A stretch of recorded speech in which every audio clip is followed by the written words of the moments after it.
Chapter 2. The Council with the Munchkins. A strong shake woke Dorothy and Toto. Dorothy stood up at once to see what happened. The house was not moving anymore. It was not dark. The sun shone brightly in the window. So she ran to the door and opened it quickly. She looked around with interest. She was very surprised. She was in a beautiful country. There were many trees, bushes, and flowers all around. The birds were singing joyfully in the trees. A small brook was sparkling between the green trees. Just then, Dorothy saw a group of strange people coming towards her. They were as small as Dorothy, but their age was much older. There were 3 men and 1 woman among them. They wore round hats with little bells. The hats of the men were blue, and the woman's hat was white. The woman wore a white dress with little stars that shone in the sun like diamonds. The men were in blue. Soon these people stood near Dorothy and Toto. The little woman came up to the Dorothy and looked at her respectfully. "Sorceress," said the little woman, "you are welcome in the land of the Munchkins. You killed the wicked witch of the East and set our people free. We all thank you for that." Dorothy listened to her in surprise. Why did the little woman call her a sorceress? And how could Dorothy kill the wicked witch of the East? Dorothy was a very kind girl. She never killed anyone in her life. Dorothy didn't know what to say for a while.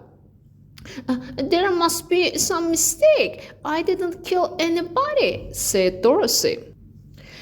"Your house killed the wicked witch of the East, and that is the same thing. Look at her 2 feet under your house," said the little woman. Dorothy looked under her house and saw 2 feet in silver shoes. She cried with fear. "Oh, my house fell on her! How could that happen? What can I do now? And who was she?" cried Dorothy sadly. "She was the wicked witch of the East," said the little woman. "All the Munchkins were her slaves for many years. Now they are all free because you killed the witch. Thank you for this very much." "Who are the Munchkins?" asked Dorothy. "They are the people who live in this land of Ease," began the little woman. "But I live in the land of the Nose, and I am the witch of the Nose, but I am a good witch, and the people love me. There were only 4 witches in all the land of Oz. The witches in the North and the South are good, but the witches in the West and East were wicked. But now you killed one of them. There is only one wicked witch left in the land of Oz, the wicked witch of the West." "But my Aunt Em, who lives in Kansas, told me that all the witches were dead," said Dorothy. "I don't know where Kansas is," said the little woman. "And I never heard about that country before. But I think there are no witches in Kansas, because the land of Oz is so far from the rest of the world. Anyway, we still have witches and wizards among us." "Who is Oz?" asked Dorothy. "Oz is the most powerful wizard. He lives in the Emerald City," answered the little woman. At that moment, Dorothy looked under the house where the wicked witch of the East lay. The feet of the dead witch disappeared. There were only silver shoes on the ground. "Where is the dead witch?" asked Dorothy. "She dried up in the sea, in the sun. She is dead, and her silver shoes are yours now. You must wear them right now," answered the little woman. Dorothy took the shoes in her hands and looked at the little woman again. "I want to go back to my uncle and aunt. How can I find my way?" said Dorothy. "There is a big desert around the east, west, north, and south," said the little woman. "The desert surrounds the whole land of Oz. I think you can't reach your home in Kansas."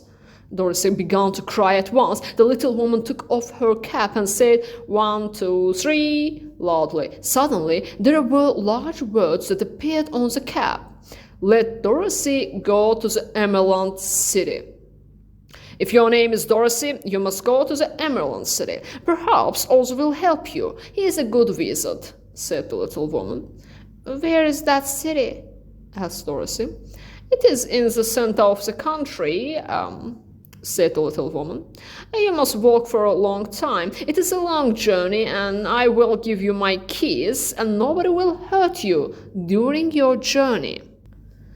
The little woman came up to Dorothy and kissed her on the forehead. Her kiss left a round, shining mark. Then she told Dorothy to follow the road with yellow bricks. That road led right to the Emerald City. The Munchkins wished Dorothy a good journey and walked away through the forest. The little woman disappeared at once. But Dorothy was not surprised. She knew that any witch could disappear easily.